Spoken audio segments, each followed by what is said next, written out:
سہیل مہر کی رپورٹ کے مطابق خبر شامل کی جا رہی ہے۔ صحت دشمن عناصر کے خلاف پنجاب فوڈ اتھارٹی کا کریک ڈاؤن جاری۔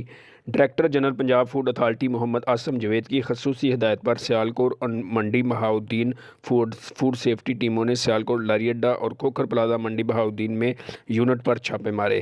200 کلو ملاوٹی کھویا اور 1500 لیٹر دودھ موقع پر ہی تلف کروا کے 1 لاکھ روپے سے زائد کے جرمانے عائد کیے گئے۔ دودھ میں پانی کی ملاوٹ اور قدرتی غذائیت کی کمی پائی گئی۔ غیر معیاری دودھ کو گوجرانوالہ اور گردونواں میں سپلائی کیا جانا تھا۔ ناقص ملاوٹی دودھ بچوں اور بزرگوں کو موذی امراض میں مبتلا کرتا ہے۔ محمد عاصم جاوید نے کہا کہ زیادہ منافع کی لالچ میں عوام الناس کی صحت سے کھلواڑ کرنے والے کسی رعایت کے مستحق نہیں۔ ملاوٹ مافیا سرکوبی کے لیے ٹیمیں دن رات کوشاں ہیں۔ اپنے ارد گرد کسی بھی ملاوٹ مافیا کی اطلاع پنجاب فوڈ اتھارٹی کی ہیلپ لائن 1223 پر دیں۔